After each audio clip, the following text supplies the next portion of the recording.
Hello दोस्तों, स्वागत है आप सभी का हमारे YouTube चैनल एसके एजुकेशन अड्डा पर।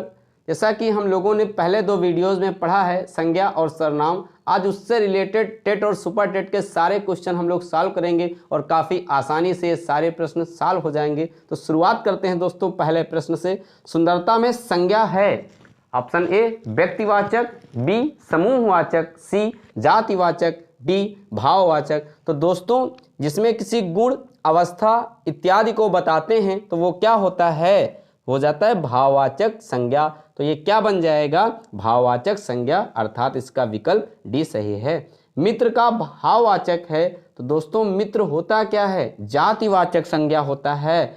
तो मित्र से क्या बन जाएगी, मित्रता, अर्थात इसका जो विकल्प है वो क्या हो जाएगा, सी सही है। तो मित्रता जो है वो मित्र की भाववाचक संज्ञा होती है। अगला प्रश्न दिया गया है दोस्तों, राष्ट्र की भाववाचक संज्ञा है। तो राष्ट्र क्या होता है, जाति है, क्योंकि नाम नहीं दिया गया है कौन सा राष्ट्र, तो ये जातिवाचक बन जाएगा। तो राष्ट्र की भाववाचक संज्ञा, तो राष्ट्र से दोस्तों क्या हो जाता है, राष्ट्रीयता हो जाता है, अर्थात इसका विकल्प कौन सा, डी सही है। तो राष्ट्र की भाववाचक संज्ञा क्या हो जाएगी, राष्ट्रीयता हो जाएगी। अगला प्रश्न दिया गया है दोस्तों, भाववाचक संज्ञा के अंतर्गत आते हैं ऑप्शन ए पशु पक्षी आदि, गुण दोष आदि, दिशाएं आदि, आभूषण आदि। तो दोस्तों बताया गया था जितनी भी गुण दोष अवस्थाएं होती हैं वो क्या होते हैं, भाववाचक संज्ञा होती हैं, अर्थात विकल्प क्या हो जाएगा, बी गुण दोष आदि भाववाचक संज्ञा बन जाएगी। अगला प्रश्न है दोस्तों, किस समूह में सभी सर्वनाम प्रश्नवाचक हैं। ऑप्शन ए कौन, क्या, किसने, ऑप्शन बी जो, कोई, वह, जिनका, जो, किनका, जिन्होंने, उन पर, उसको। तो दोस्तों बताया गया था जो प्रश्नवाचक होते हैं कौन, क्या, किसने होता है, तो अर्थात इसका विकल्प क्या हो जाएगा, ए हो जाएगा, कौन, क्या, किसने है प्रश्नवाचक सर्वनाम है। अगला प्रश्न दिया गया है दोस्तों, हरियाली है जातिवाचक संज्ञा, समूहवाचक संज्ञा, भाववाचक संज्ञा, विशेषण। तो दोस्तों हरियाली कोई भी गुण दोष अवस्था किस में जाता है, भाववाचक में। तो हरियाली क्या हो जाएगा, भाववाचक संज्ञा बन जाएगा, अर्थात विकल्प सी सही है। अगला प्रश्न, बुढ़ापा शब्द में कौन सी संज्ञा है, व्यक्तिवाचक, जातिवाचक, भाववाचक, इनमें से कोई नहीं। दोस्तों बुढ़ापा एक अवस्था होती है, गुण अवस्था सब किस में जाते हैं, भाववाचक में जाते हैं। तो बुढ़ापा क्या हो जाएगा, भाववाचक संज्ञा बन जाएगा।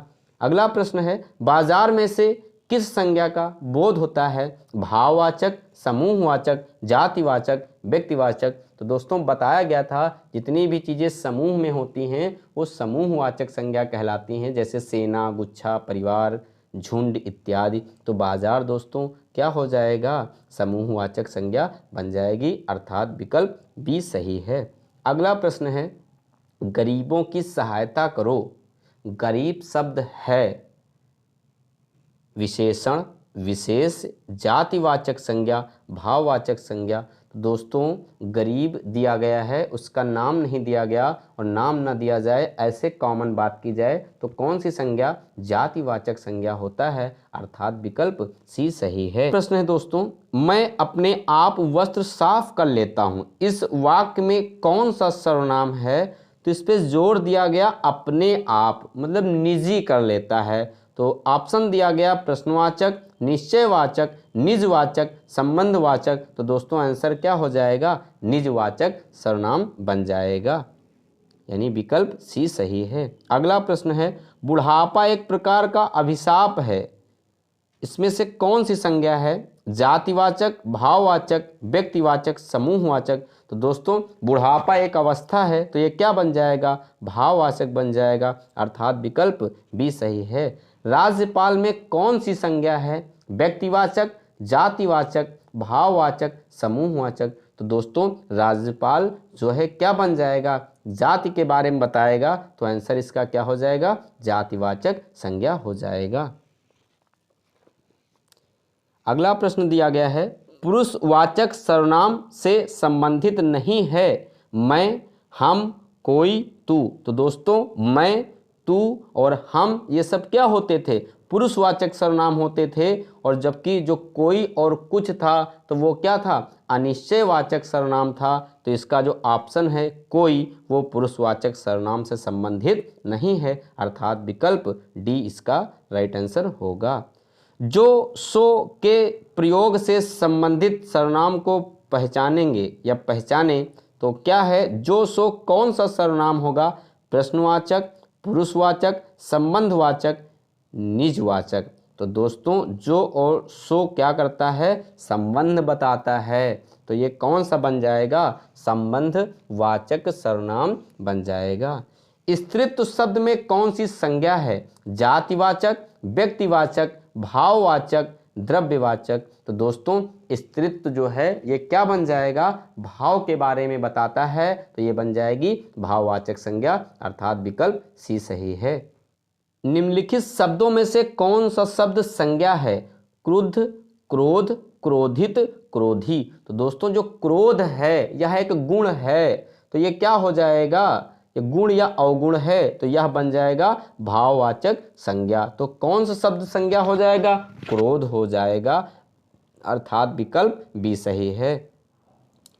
निम्नलिखित में से कौन सा शब्द व्यक्तिवाचक संज्ञा है, ऑप्शन ए गाय, पहाड़, यमुना, आम। तो दोस्तों जो यमुना है वो एक नदी का क्या है, नाम है, इसी वजह से नाम वाला क्या बन जाता है, व्यक्तिवाचक संज्ञा, अर्थात विकल्प सी सही है। कौन सा शब्द जातिवाचक संज्ञा नहीं है, जवान, बालक, सुंदर, मनुष्य। तो दोस्तों जो सुंदर, जवान यह भी है, नाम नहीं दिया गया लेकिन नाम है, बालक भी है, मनुष्य भी है, जबकि सुंदर होना एक क्या है, गुण है, तो ये क्या है, भाववाचक है। तो अर्थात जो सुंदर है वह जातिवाचक संज्ञा नहीं है, तो ये विकल्प सी हो जाएगा। कौन सा शब्द भाववाचक संज्ञा नहीं है, मिठाई, चतुराई, लड़ाई, उतराई। तो दोस्तों जो मिठाई है यह हमारा भाववाचक संज्ञा नहीं है, जबकि चतुर से चतुराई और उतरना से उतराई और लड़ने से हो जाएगा लड़ाई, तो ये सारे बन जाएंगे भाववाचक, जबकि मिठाई जो है हमारी वो एक भाववाचक संज्ञा नहीं है। अगला प्रश्न है दोस्तों, जातिवाचक संज्ञा है लड़का, सेना, श्याम, दुख। तो दोस्तों जो लड़का है वो क्या है, एक नाम तो दिया गया, लड़का तो है लेकिन उसका कोई नाम नहीं है, राम है, सोहन है, मोहन है, तो लड़का क्या बन जाएगा, जातिवाचक संज्ञा बन जाएगा। अगला प्रश्न दिया गया है, जातिवाचक एवं व्यक्तिवाचक संज्ञाओं का कौन सा युग्म गलत है, ऑप्शन ए कुत्ता, पिल्ला, बी दिया गया है नगर, जयपुर, सी दिया गया पर्वत, हिमालय, डी दिया गया स्त्री और श्वेता। तो दोस्तों ऑप्शन ए को अगर छोड़कर देखें तो नगर हमारा जातिवाचक है, जयपुर हमारा व्यक्तिवाचक है, सी में पर्वत हमारा जातिवाचक है, हिमालय व्यक्तिवाचक है, डी स्त्री जातिवाचक है, श्वेता व्यक्तिवाचक है, जबकि कुत्ता और पिल्ला दोनों जातिवाचक हैं। तो इसका विकल्प ए हमारा हो जाएगा, कुत्ता और पिल्ला जो हैं जाति और व्यक्तिवाचक संज्ञा का जोड़ा नहीं है। अगला प्रश्न है दोस्तों, संज्ञा नहीं है ओरण, कुआं, जंगल, लड़ना। तो ओरण मरुस्थल स्थान क्षेत्र के लिए होता है, वहाँ भूमि के लिए, तो ये भी हो जाएगा, कुआं भी हो जाएगा, जंगल भी हो जाएगा, जबकि लड़ना दोस्तों क्या है, तो लड़ना एक क्रिया है, तो लड़ना क्या बन जाएगा, ये हमारा संज्ञा का उदाहरण नहीं है, अर्थात विकल्प इसका सी सही हो जाएगा।